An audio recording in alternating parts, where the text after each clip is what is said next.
as I said, the speaking is broken into 3 parts.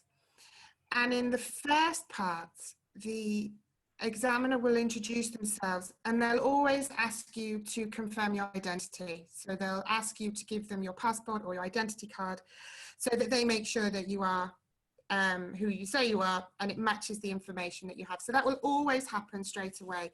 And the examiner has a list of questions that they will ask, and they won't talk about anything else. So if you go in and you say, hi, how you doing? Is everything okay?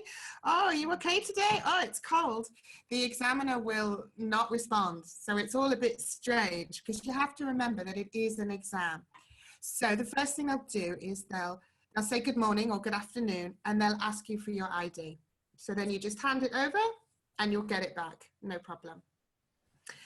And then in the first part, which is about 4 to 5 minutes, they'll ask you some general questions on familiar topics. Okay, so this is what we're going to look at a bit today, part 1 and familiar questions and topics. So what do you think we mean by familiar topics? So what I want you to do is by yourself, just take a few minutes and write down or think of as many familiar topics as you can. So first of all, what do you think we mean by familiar topics? Suitable topics, I guess, things that are familiar to you and about you. So your family, hobbies, oh, reading, listening to music and reading. I put reading twice there. Your job, your school, or they'll ask you in the beginning whether you work or study. So they'll, if you say that you work, they might ask you about your job. So accommodation, as you said, Anna Sophia, kind of your house and talking about your house, or even a room in your house. They could ask that. Your town or your city, your country, learning English, festivals, all of these ideas. It could be anything like this, okay? So these are some examples of the topics that they'll ask you about in the first part. Can you think of the question words that begin with WH? Why? Why, yeah. When? What? Which? Who? Okay. Can you think of any other question words or phrases? For example, how often? How many? How long?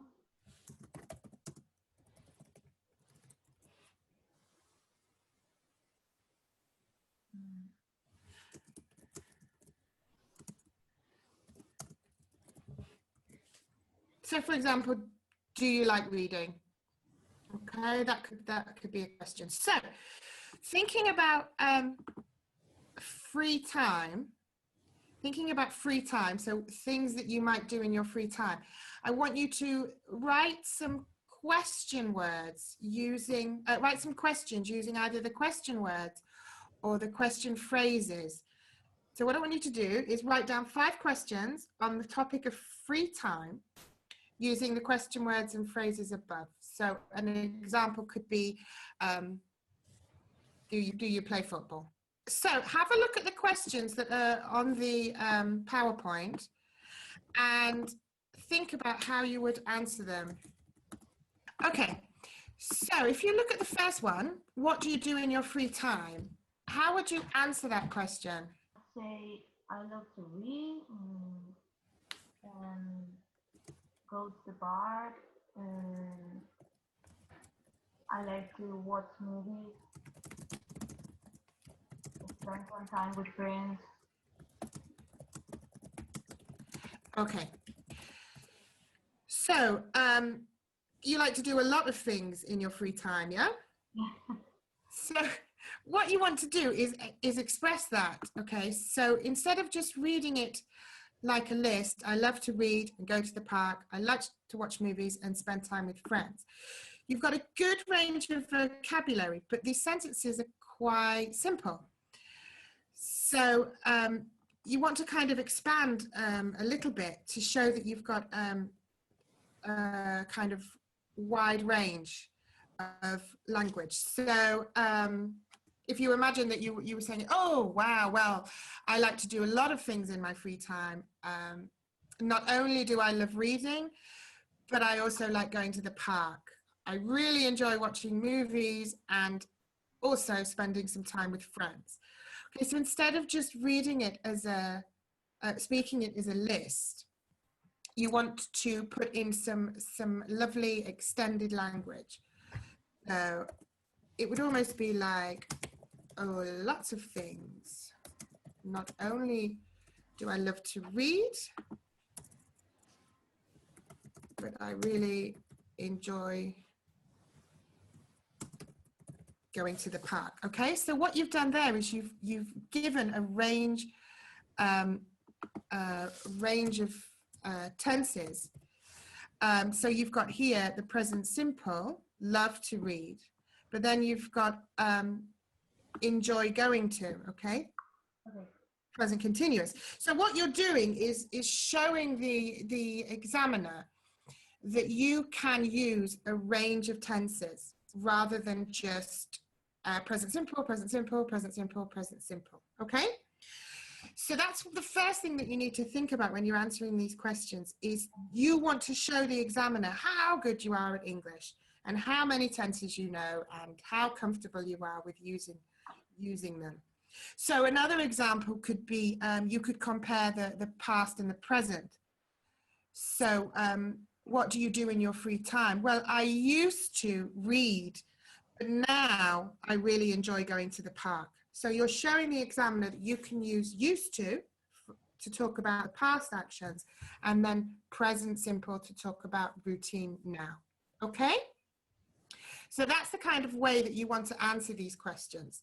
You want to answer them showing that you've got a range of grammar. But you also have to be careful that you don't talk too much. Oh, not only do I love to read, but I really enjoy going to the park. Yesterday I went to the park and it was great. I saw my friends and after that we went for a coffee, and then after the coffee no, you just want to answer the question, but do it in a way that shows that you know lots of different ways of talking about time in English, okay? So thinking about that, how would you answer, how long have you been swimming? So what's the normal answer? How long have you been swimming? If it was a normal conversation, how would you answer that question?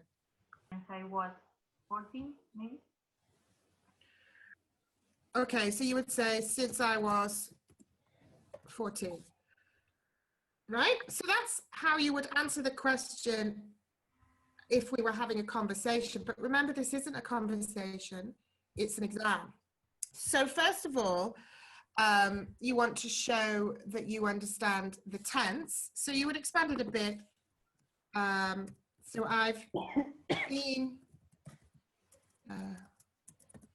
swimming since I was 14. Okay, so how can I extend this answer and maybe put some more grammar in there? You could say, okay, I've been swimming since I was 14. I used to do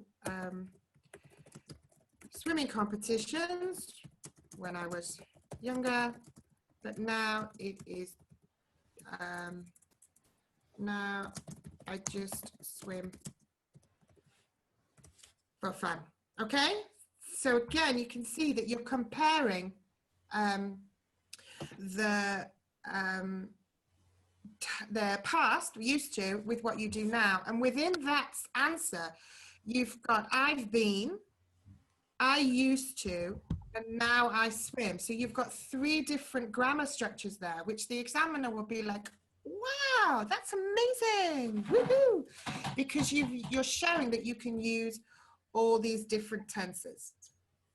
Okay, so So have a think about where do you want to go this weekend?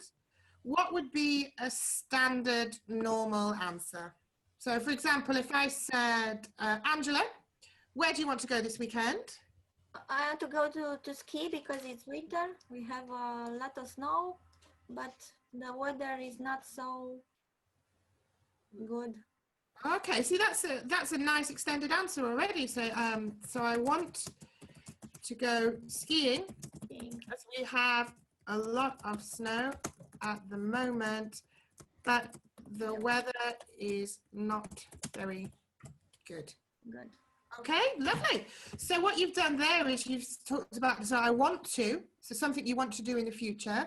You're talking about what's happening at the moment, and also that the weather is not very good. So that's a nice extended answer. Okay, I've got lots of things going on there. So how long, do you mean, Nina, do you mean how long have you been working, or how many hours do you work each day? Okay, so how long do you spend at work each day? We've got Nina's answer. So you were 8 hours, right? I normally spend 8 hours at work. How can I extend this?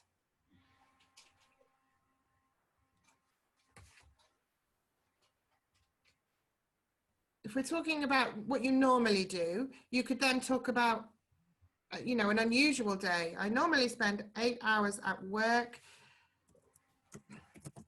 but sometimes what? Okay, so something like I normally spend 8 hours at work, but sometimes I have to work more than 10 hours a day.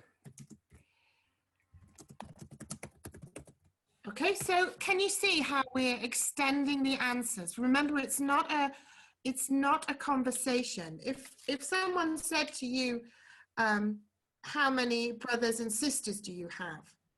If it was a normal conversation, you would say something like, oh, 2 brothers, 1 sister. But you can't do that in the exam, because all that does is show the examiner that you don't really have very much English. So you say something like, I have 2 brothers who are older than me and a sister who is younger.